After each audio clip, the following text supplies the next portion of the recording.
Shalom, everyone, and good evening from Connect in Galilee, in Israel, in the heart of the Jezreel Valley. I'm Ts'al Fati, and this is our last Mideast update for 2024. And again, this is going to be one more Mideast update with Q&A at the very end. So start writing your questions already in the chat boxes on YouTube and Instagram, and also, of course, Facebook.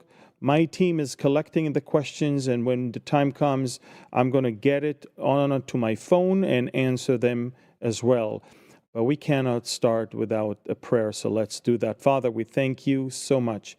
You're in full control. Everything that happens in this world happens for a reason.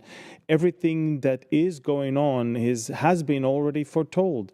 You are God, there is no other, declaring the end from the beginning and from ancient times, things that are not yet done. So we are thrilled to not only see the things that are happening, but to also understand them and know that you are comforting your people with the knowledge that the things are happening for a reason, for a season.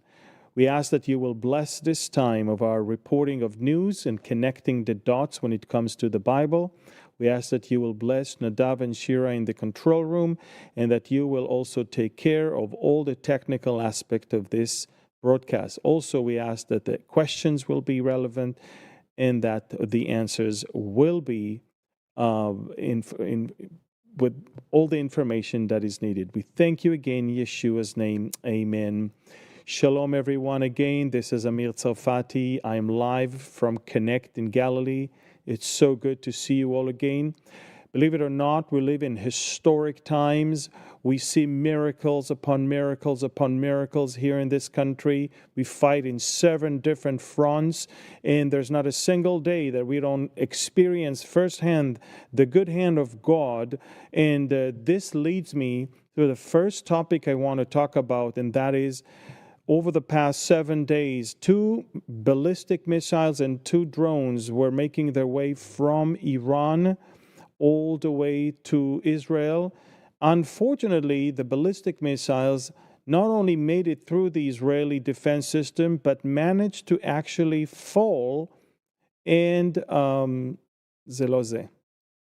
hit.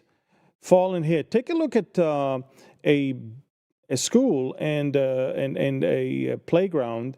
There's a public school that part of it literally collapsed because of the explosion of the ballistic missile. The warhead actually hit the target. The ground in a very densely populated area in Tel Aviv area, in a suburb called Ramat Gan. Right there, the rocket maybe disintegrated in the air, but the warhead managed to fall and explode. And ladies and gentlemen, miracle that I don't have words to explain it, because none of the residential buildings were damaged or destroyed besides a few broken glasses.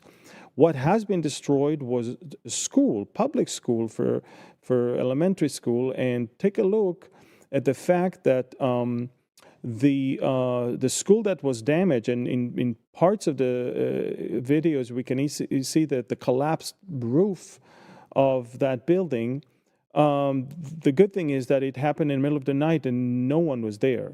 The same thing goes on with 2 days later when another ballistic missile managed to penetrate the Israeli defense system, and it hit just a playground right in between houses and residential communities in Jaffa, south of Tel Aviv. So in both cases, the rockets made it. And then, of course, you can see another footage of drone that we managed to intercept in the skies of southern Israel. You see the helicopters, they are flying, and they managed to hit the drone right there. And another one just a couple hours ago, another drone. This is another footage that you can see of Israeli helicopters chasing a Yemeni drone over there in the skies of southern Israel.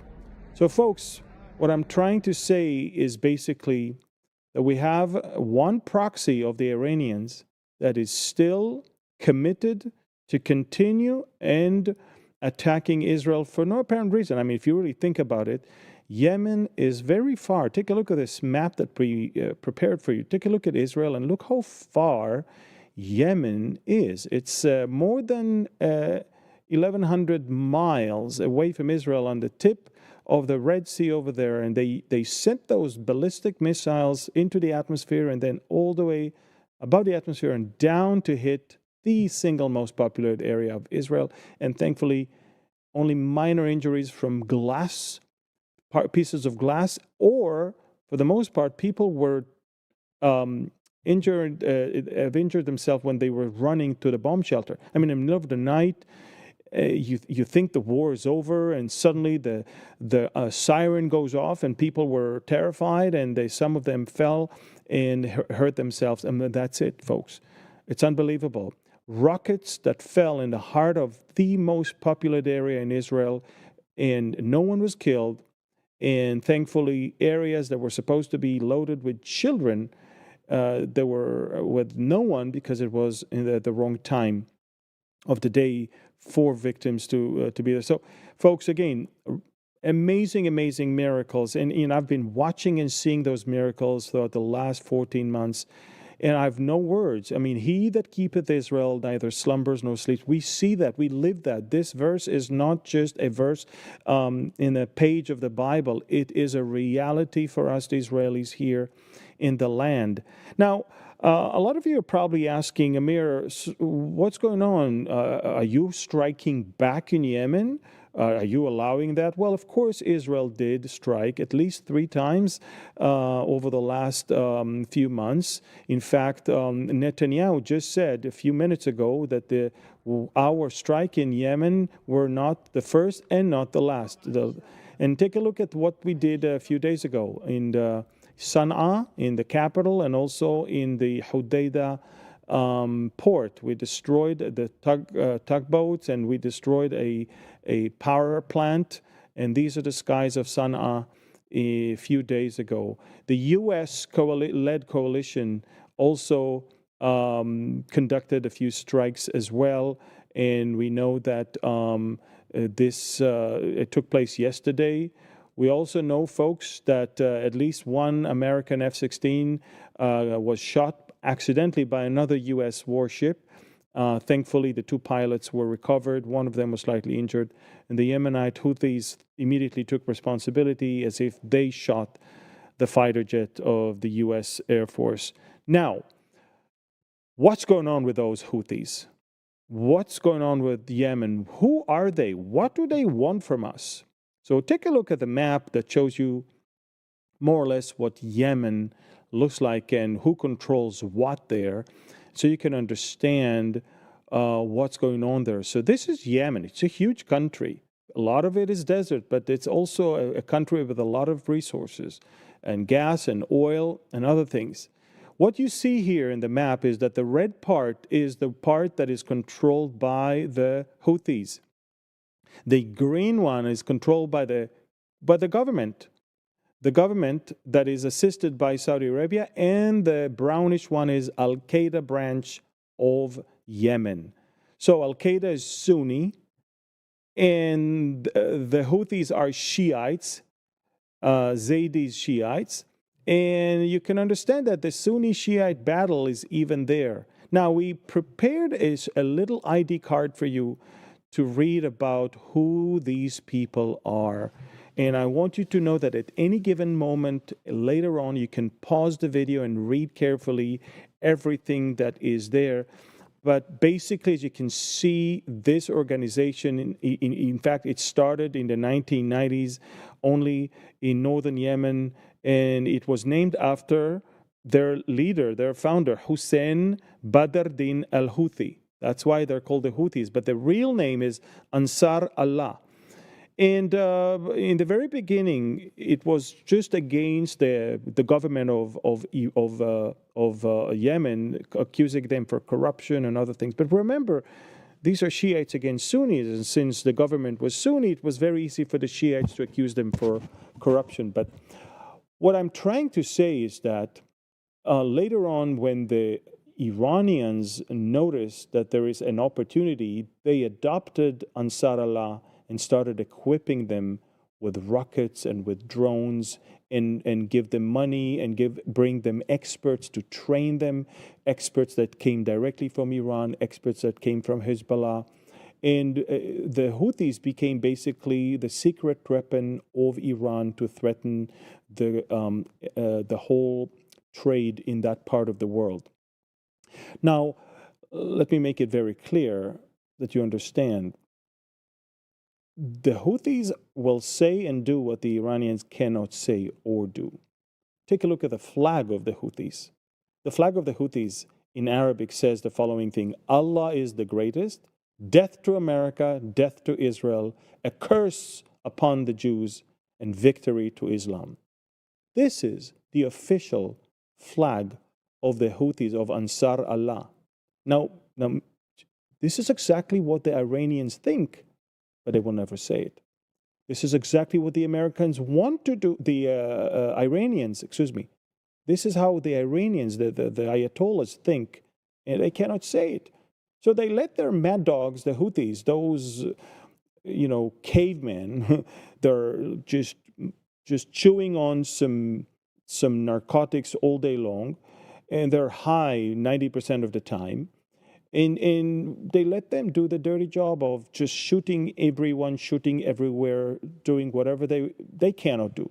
They're the cheap meat fodder, cannon fodder, basically, of the Iranians. The Iranians will always make sure to train people that are not Farsi, that are not Persians, that are not Iranians.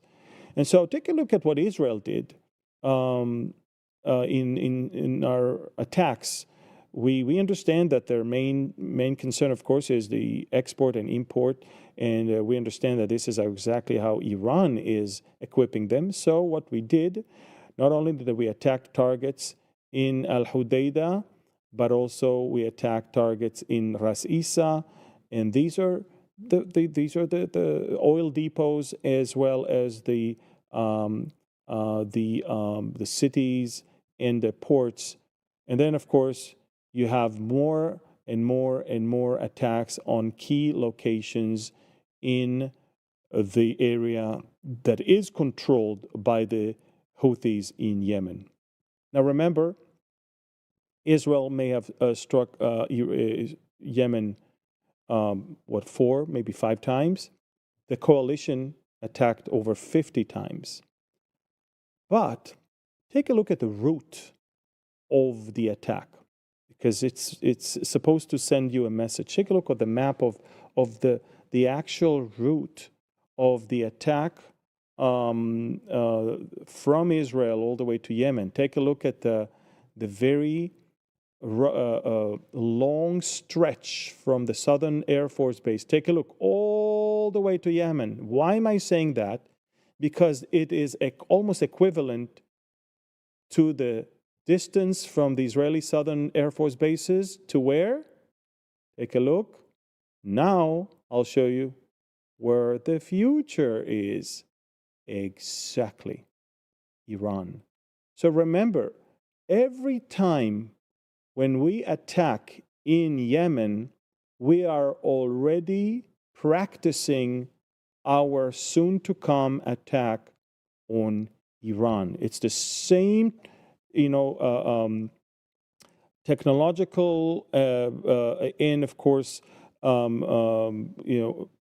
issues that you'll have to deal with in both cases: refueling in mid-air, trying to avoid radar systems and all that. And remember, Israel already took care of all the radar systems and the air defense systems in Syria and in Iraq and in Iran. So we already paved the way for our future strike in Iran, and I'll talk about it in just a few minutes. So we covered the Yemenites, we covered right now the Houthis, so now we understand more or less what's going on over there.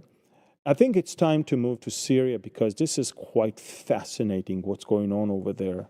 Folks, I want you to understand that over the last few days, there is a whole pilgrimage of leaders from Arab worlds and from Europe and even from America to see Ahmad al-Shara'a or Abu Muhammad al-Julani, the leader of Hayat Tahrir al-Sham, HTS, who, I'll talk about it in a few seconds. Look how he's dressed up, nice, with suits and with a tie. He's meeting with the Jordanian foreign minister. He's meeting with the Qataris, with the Saudis, and also with, here you can see even with the Turkish foreign minister, Hakan.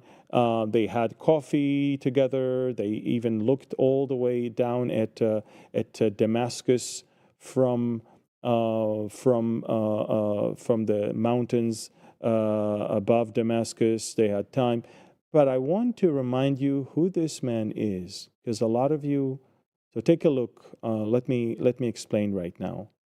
Okay, so Al-Julani goes back all the way to 2011 when the civil war began. When the civil war in Syria began, it was a popular uprising. It wasn't anything that has to do with Al-Qaeda or anything else. But when this whole chaos began, Al-Qaeda, with its leader, al-Zawahiri, they realized there was a chance here to make a move in Syria. So what they did, they basically told the leader of Al-Qaeda in Iraq to go, and his name is Ibrahim Awad. They asked him to find someone in Syria to start preparing that area for Al-Qaeda. He found Al-Julani, Ahmad al-Shara. He found him, and shortly after that, already in 2012, they established Jabhat al-Nusra. That was the Al-Qaeda branch in Syria. And then, of course, what happened is that there was a split. The guy in charge of Al-Qaeda in Iraq didn't like the fact that the Syrians have their own thing. He wanted to be on top of everything. And the split caused that Ibrahim Awad to leave Al-Qaeda and establish ISIS. And he also changed his name to Abu Bakr al-Baghdadi. That's the guy. Take a look. If you remember, this is it. He's dressed differently, black. And he became the leader of the Islamic State of Syria, of Iraq and Syria. Remember that. And I want you to know that at that time, now Al-Julani is loyal to Al-Qaeda.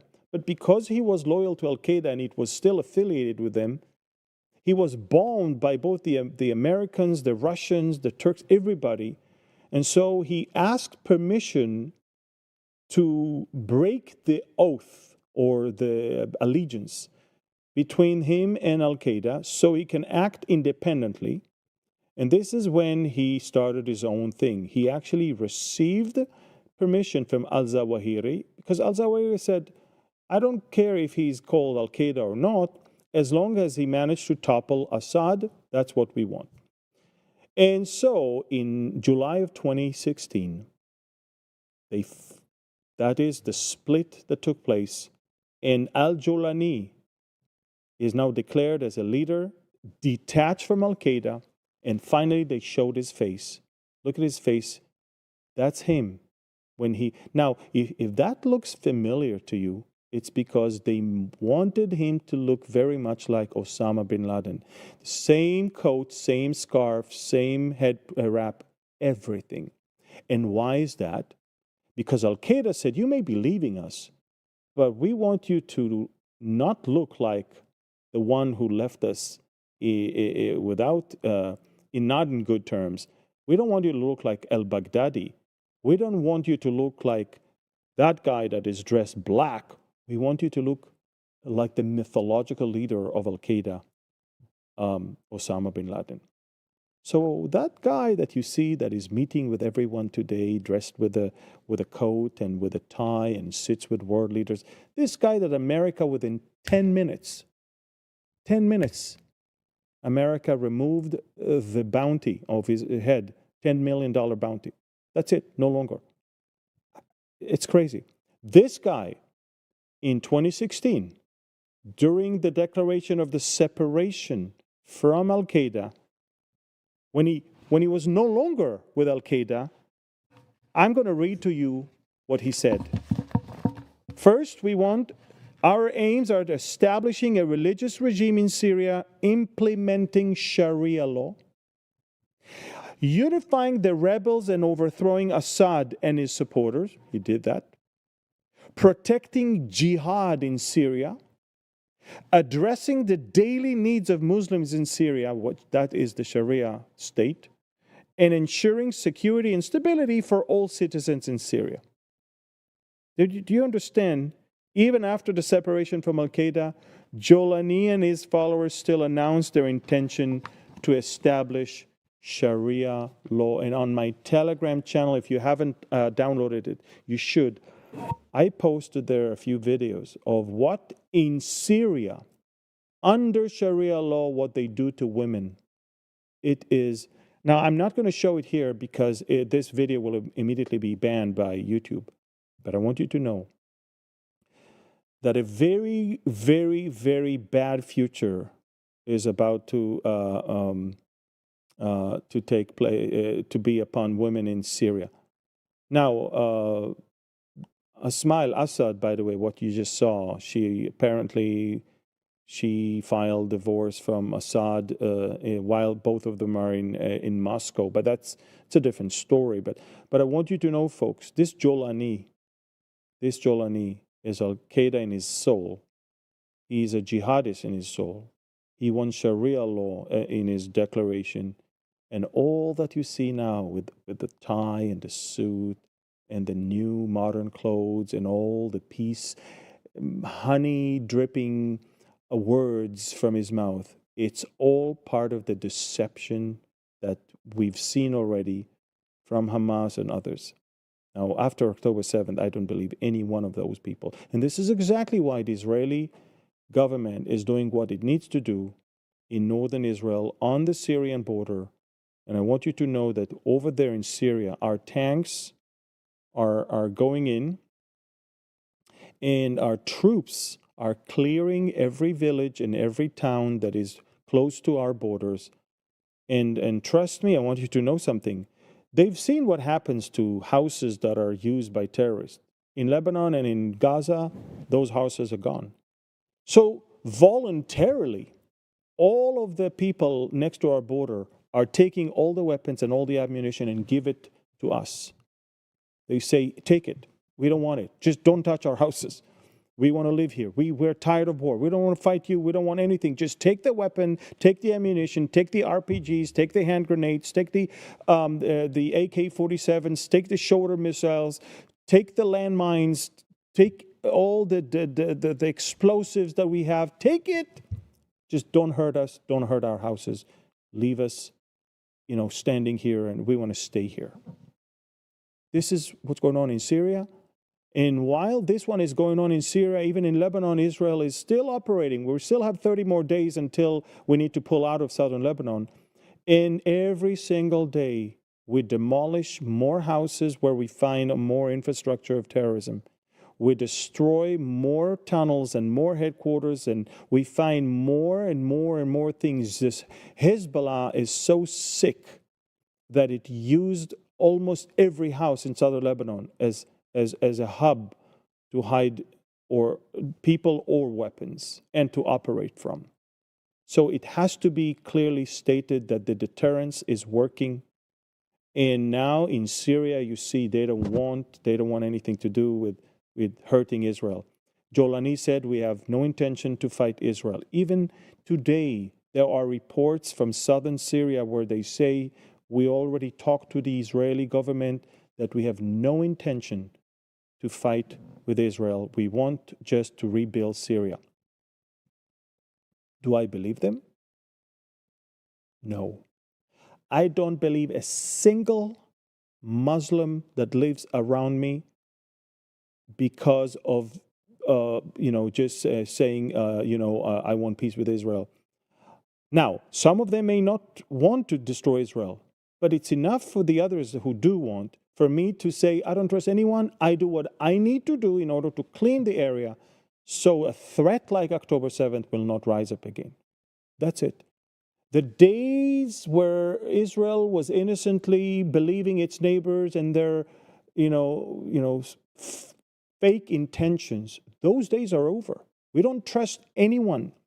And the days that Israel left people who hurt Israel unhurt and unattended are over.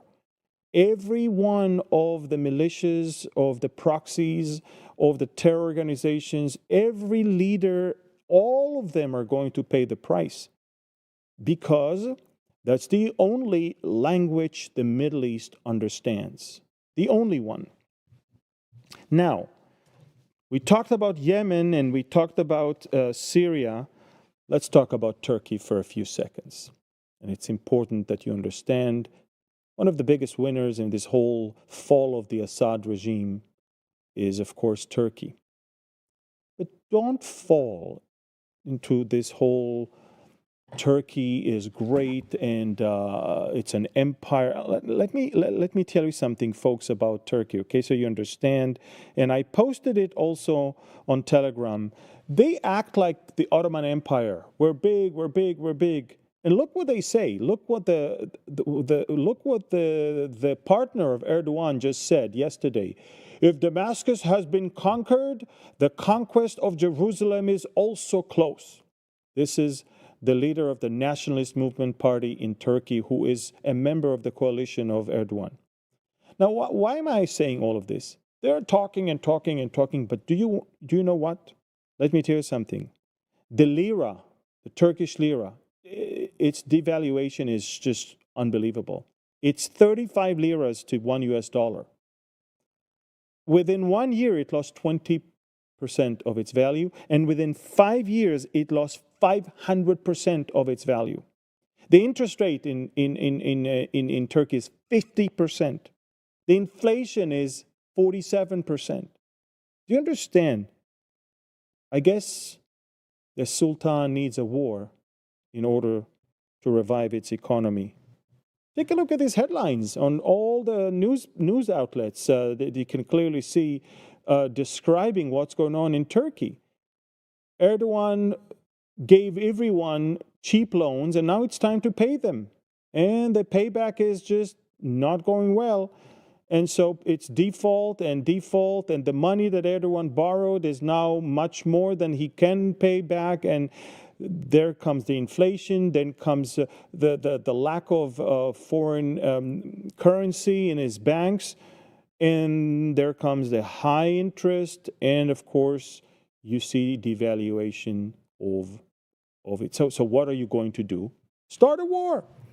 Just show that you are a great military, and, war will always fix your problems, wouldn't it? So I'm just telling you, it's not like Turkey is such a strong country right now. It has a very strong military, don't get me wrong, but its economy is in shambles right now. That's a very interesting point that you need to remember. Now, let's talk about Iran. It's a very important thing, folks, and probably it's almost at the heart of our Mideast update right now. First of all, I want you to know that we haven't heard the last word from the Iranians. Right now, as we speak, the Iranians are conducting consultations regarding an imminent strike on Israel, what they call True Promise. They already had True Promise 1, True Promise 2, now they want number 3. The official reason is we want to retaliate on Israel's latest attack. But in reality, they are frustrated. Look, they cannot even fly above Syria. The Syrians banned their all Iranian planes. The Iranian planes are going all the way up to Turkey and then down towards Beirut. So it's quite interesting. They lost their assets where they invested billions and billions and billions of dollars.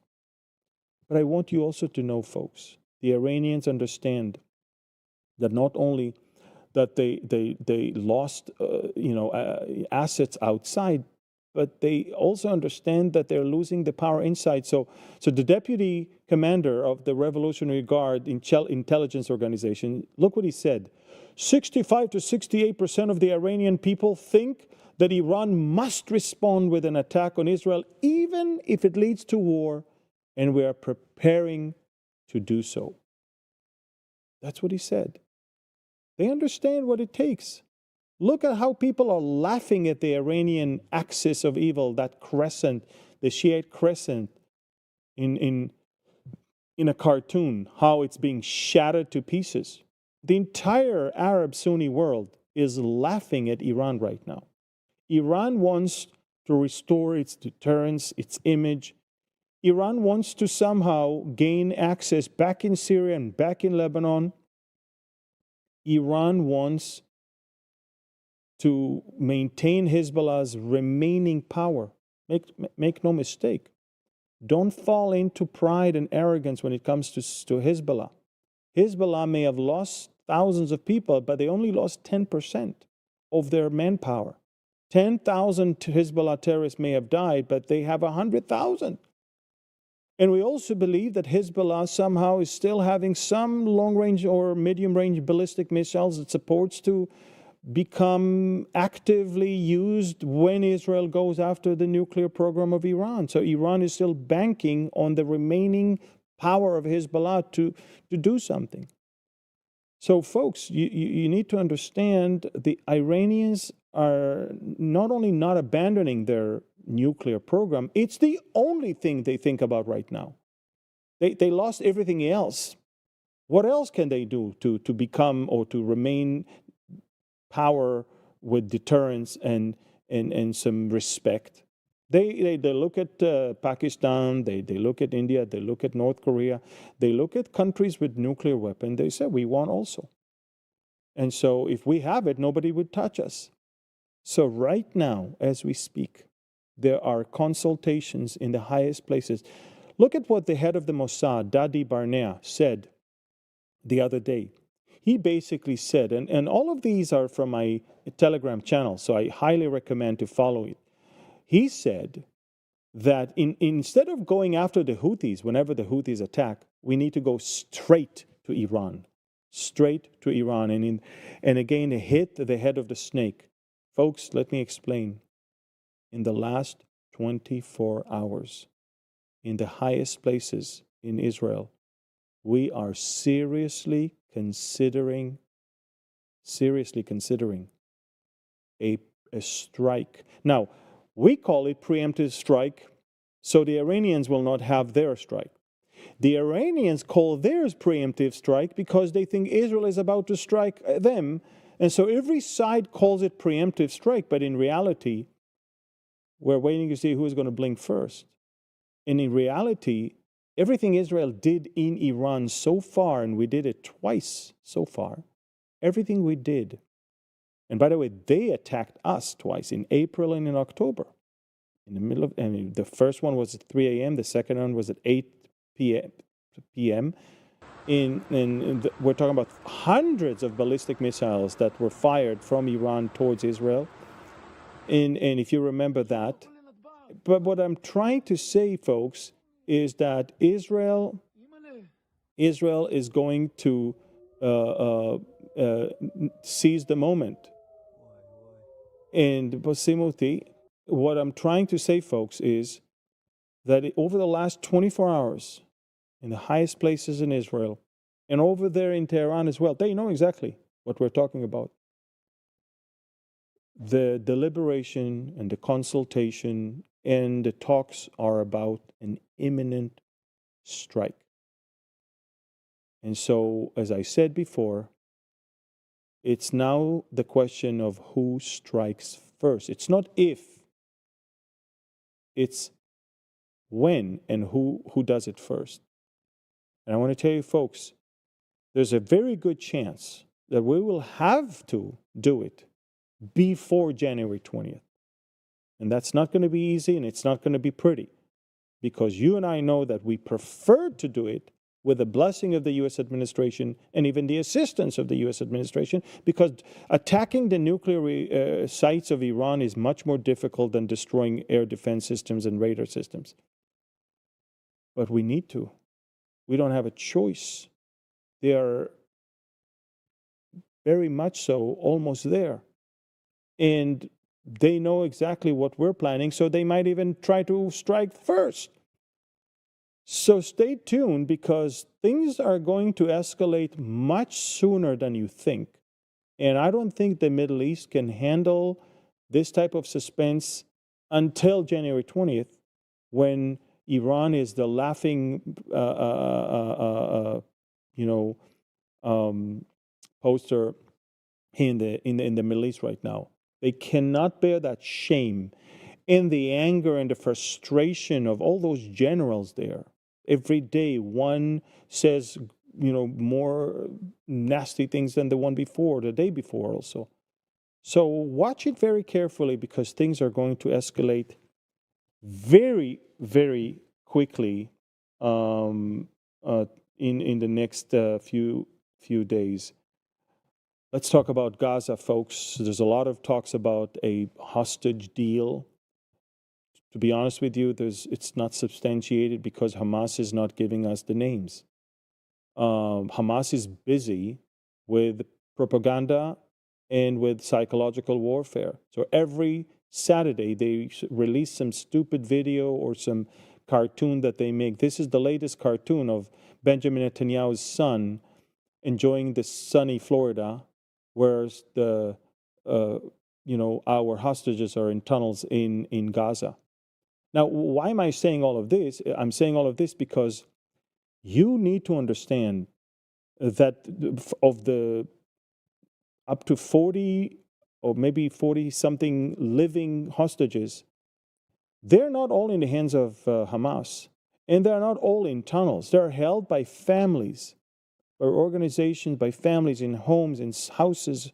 Some are under the ground, some are above the ground, but the Gazans are still holding our hostages, and it doesn't matter how much they suffer, they will never let them go. They're not that innocent, not at all. If they want an end to this war, give us our hostages back and surrender.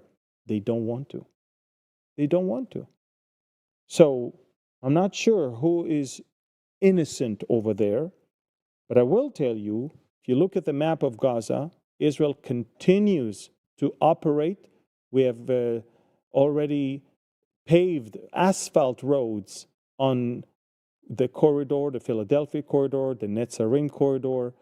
We have permanent military bases over there in everything that you see in the purple color. And the Israeli military is deep there, and it's shooting its roots there with antennas and roads and cameras. We're not going anywhere. And the Gaza part, that is humanitarian zone where most of them live right now, is going to shrink more and more and more, because, as I said last week, they continue to shoot. And when they shoot, we ask them to evacuate. We destroy the place where they shot from.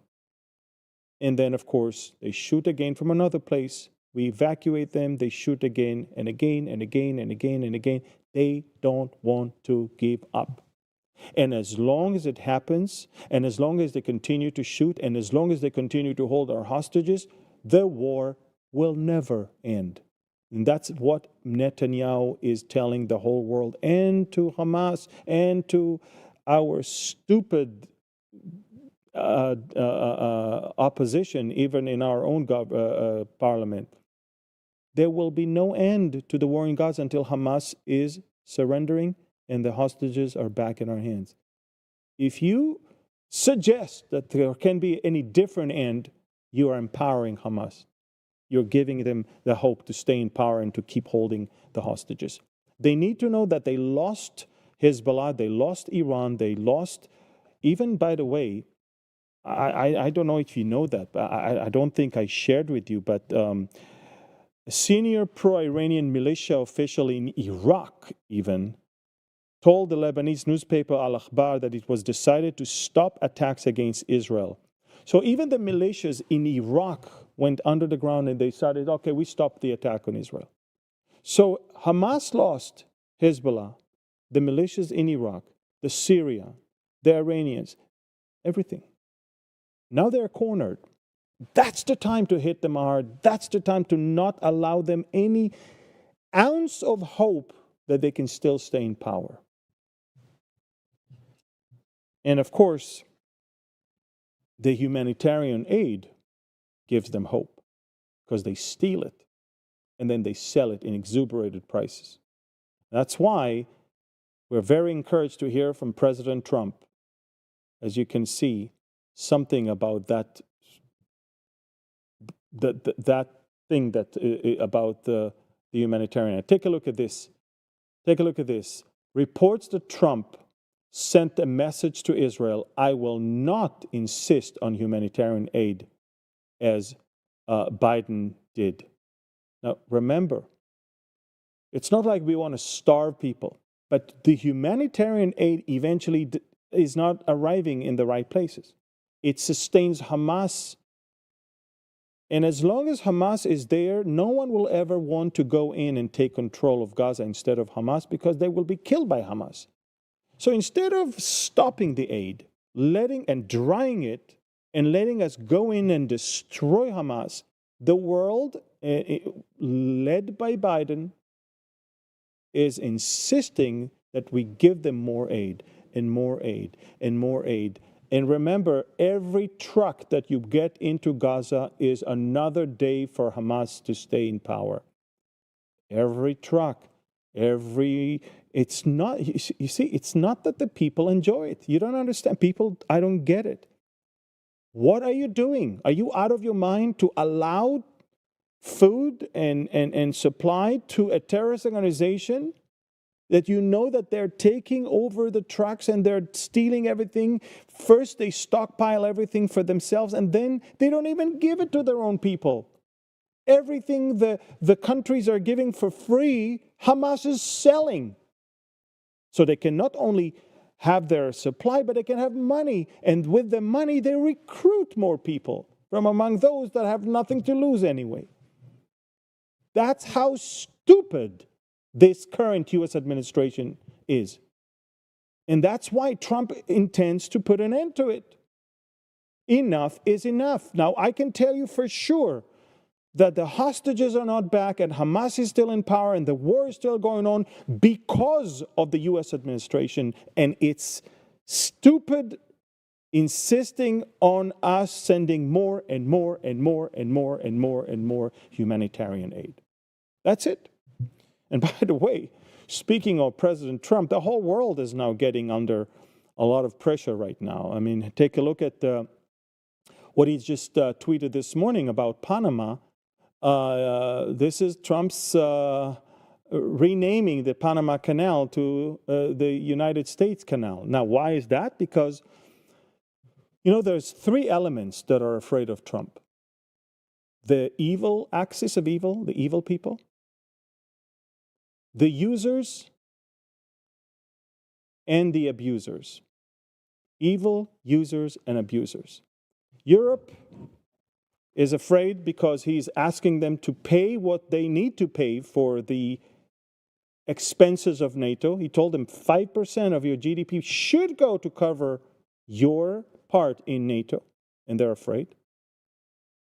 He's asking the countries around America, don't take advantage of our borders and don't use and abuse us there.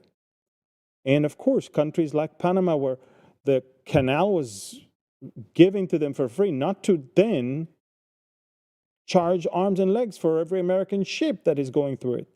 Do it for others maybe, or at least lower the rates.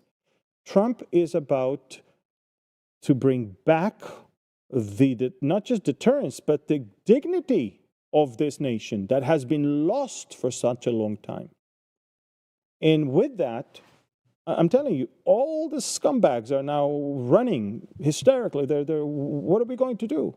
Someone is there speaking words with sense, words with wisdom, They're not used to it. They're used to stupid people who are taking money from under the table and are just, speaking senselessly about things they don't even understand. They don't know the Middle East. They don't know how it works with Russia. They don't know how it works with borders controls they don't.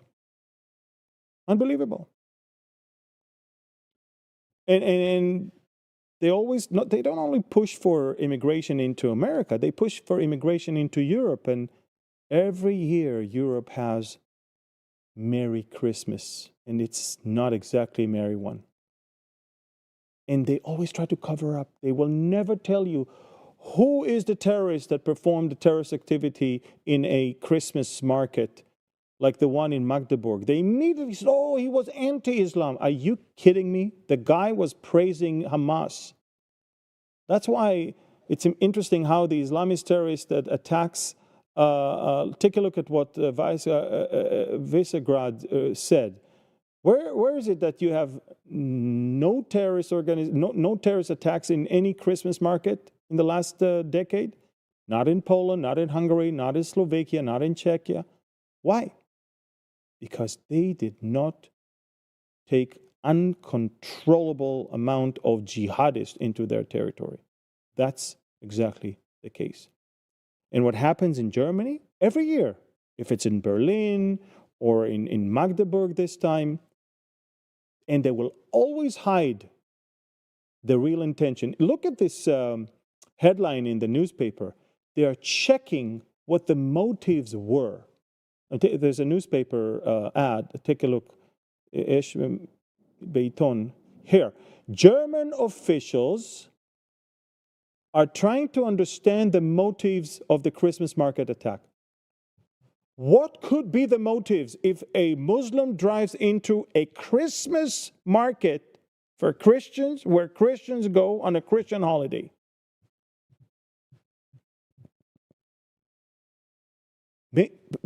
Have I lost something? I mean, what's going on here? And they all know the truth. And they know the truth, but they hide it from the people, but the people are no longer there. And that's exactly why in the newest polls in Germany, the leading candidate for chancellor, and you can see it on my latest telegram, on my latest telegram, I give there a list of all the candidates, and here it is. Where is it? Where I showed here. So there is Olaf Scholz, 15%, Friedrich Merz, 20%, Robert Habeck, 14%, and Alice Weidel. She's from the AfD, the Alternative für Deutschland, Alternative for Germany. They're considered extreme right-wing, okay, because they're anti-immigration. And she's 24%. Why? Why do you think it happens? Because you have abandoned your citizens. And you let those people attack them every year, the same time of the year, in the same places, and they're not safe anymore. So they are saying enough is enough. You know, the economy in Germany is in shambles. The economy in France is in shambles. The political stability is not even there. Why do you think? Why? Europe is so much in trouble right now. Why? Because it has been destabilized by progressive liberal governments that did not understand the ramification of what they are doing in decisions of uncontrolled immigration from Muslim countries with tons of jihadists that infiltrated in. Unbelievable. So, you know, Christmas should be merry, and I really want to pray and hope that we all have Merry Christmas. And by the way, I know Christmas is not in the Bible. There's no verse that says we should celebrate Christmas. But Hanukkah is not in the Bible as a holiday that we must, keep. Purim is not in the Bible. But that feast of dedication was already mentioned in the New Testament, and Jesus came to Jerusalem during that feast, and Jesus used that to say, I am the light of the world. The Feast of Lights, Feast of Dedication.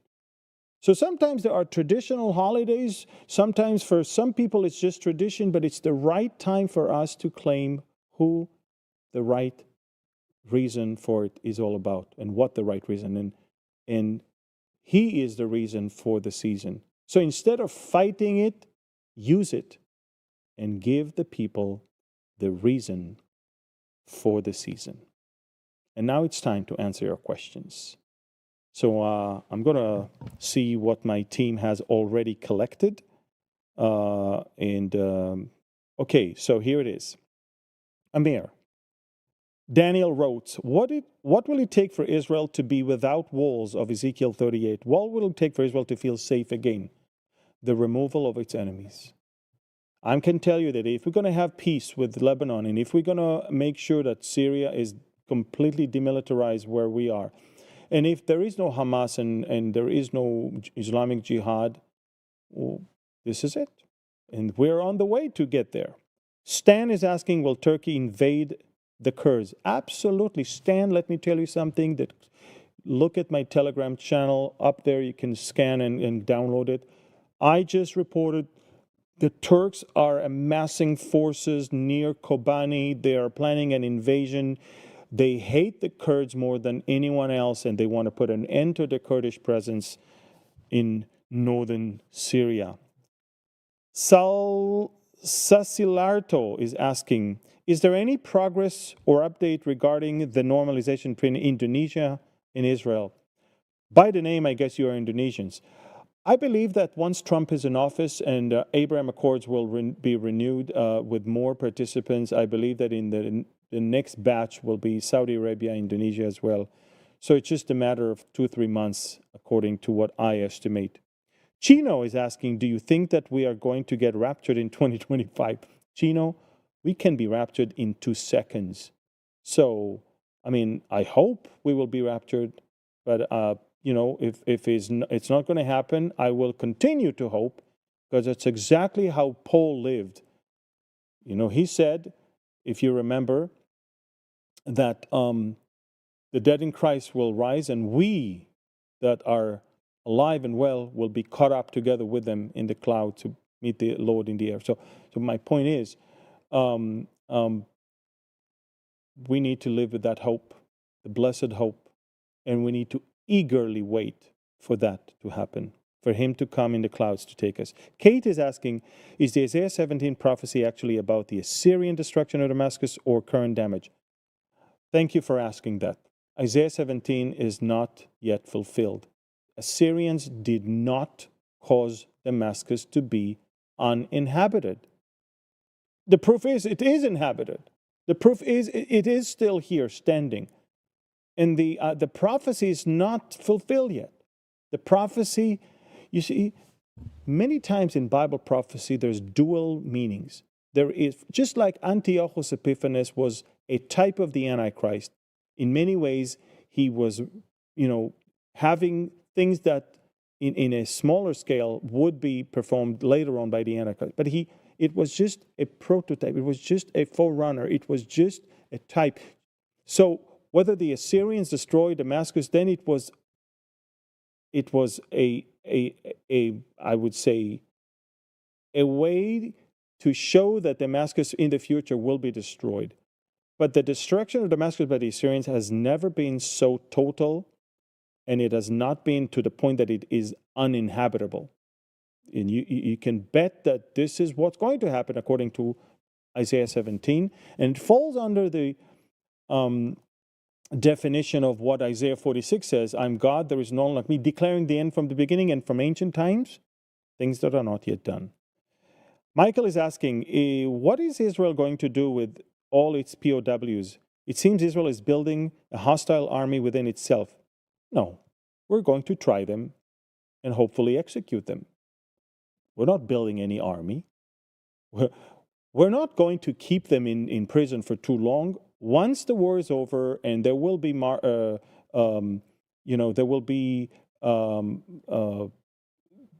military courts that will try all of them. And the Israeli parliament is about to pass a legislation for death penalty to all of those terrorists that were part of this war. So I'm not, I'm not concerned. They all need to be executed. We're not going to give them food and water and bed and maybe, some sort of academic studies. Sinwar had his degree in the university paid by Israeli taxpayers. We even took care of his cancer paid by the Israeli taxpayers. Kim is asking, who do you expect the laser defense, when the laser defense system to come online? I believe that in the next 4 or 5 months it will be operational, and it's good news. Chad, should Israel keep the Gaza Strip for themselves, allowing the Palestinians to return, but policing it with Israeli forces building back their cities?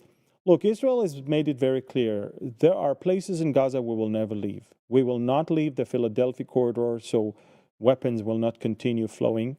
And we will not leave the Netzarim corridor, the security parameter around the Gaza Strip, because we want to make sure that people that goes to northern Gaza are not terrorists. And we want to make sure that everything around Gaza, there is a territory that is not allowed to anyone to even approach. So the people of Israel will not have another October 7th. So if they want to stay under these conditions, you're welcome. If not, you're welcome to move to another place. You brought it upon yourself. You started this war. You butchered us. You massacred us. You raped us. You burned our kids alive. Now it's payback time. It's not even a revenge. We're trying to make sure it's not going to happen again. That's all. Joy, will Israel permanently occupy the Mount Hermon area of Syria? Well, Israel is definitely going to make sure that Syria will not pose a threat on Israel. And I believe it makes sense to hold the highest point of Mount Hermon. And I believe that it's also important to put their radar system that will cover everything all over Syria. When will the Jews finally have all the land that was promised to them by God during the Exodus? One day, in millennial kingdom, we'll have everything. And until then, as we can see, the land size is always proportionate to the spiritual state of the people. Why are Jews accused of colonization, occupation, but Muslims are not even though they are rapidly expanded and demanded the conquest people convert to Islam? Okay, why? Because the world loves to choose the lie over the truth. The world prefers darkness over light. The world prefers to always turn against the Jews. Look, the funny thing is, you look at the map and the dot that Israel is on the map, and all the Arab world all around, Islam was not there before the 8th century. So who is expanding and who is occupying and colonizing who exactly? Did you know that, for example, Morocco was it had Christian community there before Islam even came to power. So, Northern Africa, all the Arabian Peninsula, Islam is the one that took over, and one by one took over countries, all the way, by the way, to Spain. They're not called colonizers. That religion is fairly new. Our excavations shows that we go back to 3,500 years. We go back. We have remains from the First Temple period. We have remains from the Abrahamic city gate in Dan. We have remains that we are here long before any of the existing religions were there. So my point is, you can either fall into the lie of the world that is trying to incite you and turn you against the Jewish people, or you can just use your brains, read books, educate yourself. And remember, it's a spiritual blindness and it's a demonic presence that wants to blind people and turn the nations against Israel. That's what it was all about. That's what Satan is all about. So, I guess the only way to stick to the truth is to know the truth first, because only the truth will set you free. And to know the truth is to know who Israel is, who chose Israel, what for, when, how, and to also know the plan of God for Israel, which is not to be destroyed and certainly not to be consumed. I am God, I do not change, he says. Therefore, you are not consumed, O Jacob. That's it. And you can choose to fight, you can choose to resist, you can choose to believe the lie, but you will eventually have to pay the price for it. And eventually you have to live the consequences thereof. That's it. Folks, this is it. I'm going to conclude with the Aaronic blessing upon you all. I want to wish you all a Merry Christmas and a Happy New Year. If there is something crucial, I will have breaking news on my phone and we will upload it immediately for you. Stay tuned. It's going to be very stormy end of the year in the Middle East, but I will keep you updated. But this is the last Mideast update from Connect for this year, for 2024. We're moving forward in the next year to adjust this Mideast update to include you guys asking more questions. And we want to bring the community of believers from all over the world to ask the questions and get the answers on each and every one of the topics.